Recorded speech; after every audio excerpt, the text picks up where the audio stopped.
Hello there, right here we have a brand new snapshot. This is for the 1.16 Nether update. This is version 20W19A. And today guys, we'll be looking into all the changes that come out in this new version of Minecraft. And there are some pretty big ones, especially to do with farming up mobs in the game of Minecraft, as well as addressing a bunch of bugs to do with villagers. And after this video goes live, we're going to be testing out all the new changes in more detail. Make sure to join our snapshot testing stream, which you can find the link down below for. And if you haven't already subscribed, go ahead and do that because we do a lot of testing as well as looking into the new features of Minecraft. And I'll see all you guys on this world after this review. Now let's get into all the new changes with the new snapshot. The first new feature of the snapshot is they added patches of blackstone as well as gravel to naturally generate in all of the new nether dimensions, in all of the nether biomes. So we're currently sitting here in a crimson forest, and even here we got gravel as well as blackstone. This is a cool change because blackstone is kind of like cobblestone. By having it kind of in every biome, you're able to make most stone tools with it. Now we did notice that some tools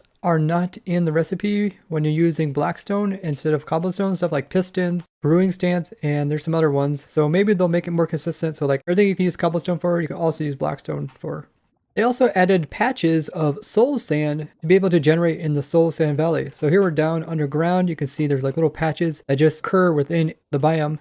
A little bit different than the ones that you see kind of like blanketing the top of the biome, which are usually only so thick and then there's netherrack underneath them. This kind of gives a little more variety when you're mining. So let's say you're going after some of the new netherite ancient debris and you're mining down through the ground. You run across other stuff like blackstone, soul sand, and gravel, and not just consistent netherrack. They also added a new statistic to do with strider. So if you ride a strider and as you're moving, you're actually increasing the statistic, and it is distance by strider. If we go down here, you can see distance by strider. Very similar to like the distance by pig or like horse. And striders do move pretty good. I've seen people that had trouble kind of getting them to be able to do this running. All in all, a pretty good transportation for moving throughout the nether. They also made a change to villagers. They can now spawn in iron golems regardless of their professional status or latest working time. If you guys remember the iron farms, they did need to have villagers that have worked recently or villagers that have slept recently in order to spawn an iron golem. This was causing problems for natural villages like this. Villagers weren't fulfilling these requirements, and therefore the iron golem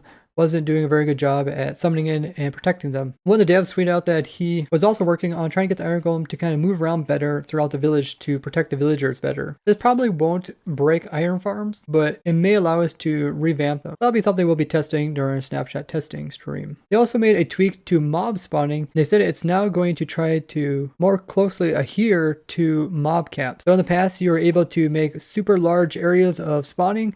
So maybe like an ocean that was quite large. Instead of just getting the mob cap of water mobs, which is around 6, which is pretty low, because there was so much spawning, the game would end up actually overfilling the mob cap. So now we probably won't see as good of mob spawns because the game is probably going to be checking the mob cap every so often. So making a farm really big probably won't make as much sense now, because as soon as the game will reach the number of mobs to fill the cap, it's not going to go overboard like it used to. They also made a change to fish spawning. Now they have their own mob cap as well as mob category. So before they were under the water mobs, just like squid. This made it kind of difficult to balance them out with other mobs because there's other stuff here like dolphins and squids. And sometimes like the tropical fish, it could just be tons of them compared to other mobs. So by having their own mob cap, it should make it easier just to farm like squids without getting tons of fish in them. This will also allow us to kind of revamp our fish farms. They also made a change to the bastions. These are bastion remnants. They are now a bit less common in worlds. That just means you have to kind of search farther and harder in order to find these guys. They do offer a lot of good loot and some unique items which are only found in the chests that come with these guys. Made a change to how you can obtain some of the nether vegetation, that being the nether sprouts, which are these little guys right here, can now only be obtained by using shears on them. So if we go into survival and we break these, you see if we get an item. If we don't use shears and we break them, nothing occurs. This means we're going to have to change our shifting floor design, because the shifting floor essentially like moves this block, which makes, I don't think it's going to pop off.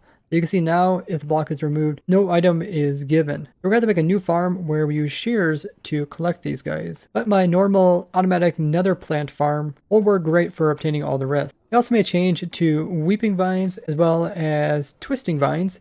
Now they won't grow as far per bone meal. That one only grew 2, grew about 3. So now it's a lot less. Before you could like bone meal at one time and it jumped like 7 blocks tall. So here you can see we're about between 1 and 4 blocks each time, so it's not as extreme. You can still code to the bottom and bone mill any of the lower pieces to make the top grow, which is kind of a cool feature. We're just going to take more bone mill now. They also fixed a lot of bugs in this version. You can tell that they're getting close to doing the pre-releases for 1.16. They fixed a bug to do with shield statistics not working. They also made a change so that elytra and levitation will now work together. You can see the person is kind of put out of the elytra mode and now it starts to just float upwards. They also fixed it so that the clocks inside of the clocks as well as compasses inside of crafting tables will no longer illustrate information unless you actually have the materials to craft one up. But notice how this one's animated and this one's not. People were using this in order to get that information without actually having the materials to craft it. But you can still get information from the clock without actually crafting one up. And this compass up in the top left also doesn't turn. And these next bugs are bugs that all have been reported somewhat recent. They also fixed it so villagers will no longer try to sleep in occupied beds. And they fixed the problem to do with villagers popping out of their bed when they're supposed to be sleeping. As well as the problem to do with villagers taking beds of another villager, causing the previous villager who owned the bed not to look for a new bed. They also fixed the problem where iron golems were non-stop spawning. They also changed the distance in which villagers can find their point of interest, like their bed or their workstation. This way they're actually doing their working and other stuff so they can move around naturally. They also fix a problem that villagers that generate with structures have a lot lower following range than villagers that are spawned in otherwise. They also fix a problem that there would be a villager that would spawn near the meeting point would constantly be frozen here and the chunk was freshly generated. They also changed it so piglins as well as hoglins will now get zombified even if they're in the end dimension. So you can see that guy converted over and this guy will also convert over. So now they're only good for the nether dimension. This is something I showed in the past where you could sneak them over here to the end dimension, actually make them keep this form. I made a change to the nether vegetation, so now it won't be completely centered. The actual plant looks like it's a little bit off center, similar to grass. You can see this one here is kind of hanging over the edge of this block. You can see this one's hanging over and they're actually meeting in the middle and touching each other. Well, this is just visual. The actual box is over here. This just gives it a less uniform look when you have a whole bunch of these in a row. They also made a big change, which is mobs can no longer spawn directly inside of wither roses. This was a pretty easy way to make mob farms, and I've shown this in the past, where you just put out a lot of wither roses and kill off a ton of mobs. So now you'll need to have spawning platforms for the mobs to spawn on, and then wither roses for them to be killed with. So this change is very similar to like mobs being able to not spawn in magma blocks unless they're able to be resistant to the fire damage. So like pigmen can spawn on here, but piglins will not, and that's why I use this for a pigman XP as well as gold farm. Same thing applies to the wither roses. Now, like wither skeletons will be able to spawn here, but you won't get any of the other mobs, so it makes a really great wither rose farm, and we should be able to update our wither rose farm, and now should produce more skulls per hour. Our friend Red Command reported a pretty major bug to do with performance, which is how rails are getting updated, produce a lot more checks in the newer versions than they did in the past. Every time they're being powered, they're checking the block below them and seeing if it's able to support the rail. This was causing them to be 3 to 4 times more leggier than they were like in 1.12. This is great because power rails are often used as kind of way to send signal a decent distance without using redstone dust, which actually does more checks. If you have tons of redstone, it can also cause a lot of problems, especially if you're running many things on a server.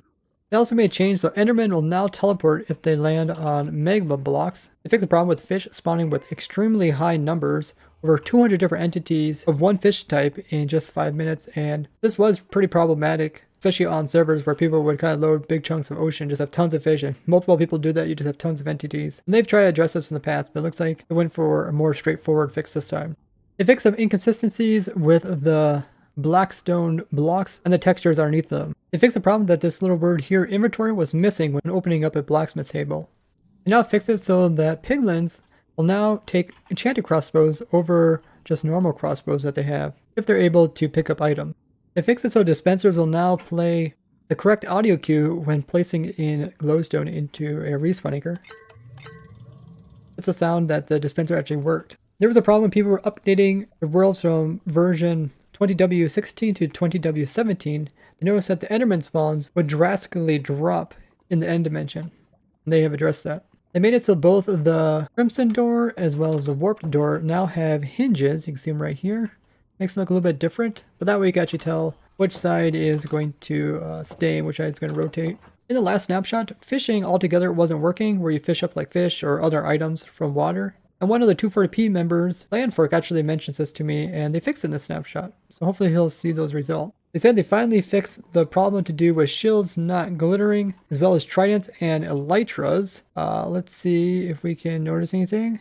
Okay, I mean, like, the little arm piece which you're holding glitters, but does anything else glitter? I don't know. I feel like that's a really poor glitter on the shield. Like, you can't even tell like this was enchanted until you put your mouse over top of it. Let's go ahead and drop it on the ground. Yeah, it just seems like that little piece glitters. It's kind of strange. Also, the shield still, when it rotates on the ground, it still kind of rotates around one corner, which is kind of strange. Or most stuff rotates around the center. You put different landmarks onto maps just by right-clicking your map up against them. And they now made it so that these labels will now render properly. You can kind of see the banner it placed down there. To me, it looks like it's a little bit tilted to one side, even though I faced it straight on when I clicked on it. Huh, yeah, no. Every time you click it, it rotates a different direction. Maybe that's not quite fixed. They fixed a problem to do with redstone dust not visually connecting from this piece to that piece when going over top of soul sand.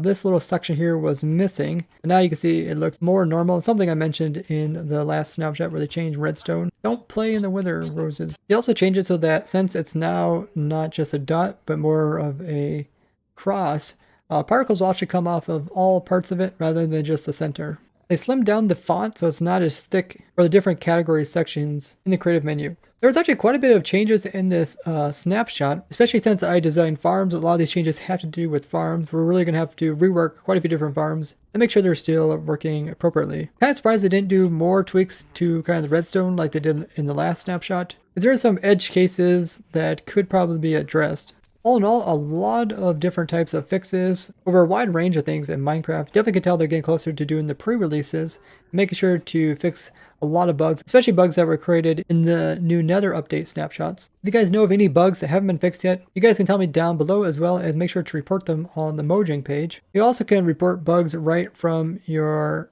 game menu here. You can just click this button here and it'll take you to their page. And I'll probably be doing a video pretty soon going over major bugs that still haven't been addressed yet. Should be pretty interesting to test out these new changes in more detail during a snapshot testing stream. Make sure to hop on over there. Link is down below. We open up a brand new world like this where all the viewers can hop on. As we test out these new things, we got to design a bunch of new farms just with this snapshot alone. So I'll see all you guys over there. And make sure to share this video with your favorite Minecrafters so you can learn about all the changes that are coming out, as well as bugs that have been fixed. And leave a like on the video. Thank you guys for watching. I'll see you guys in the next one. Bye-bye.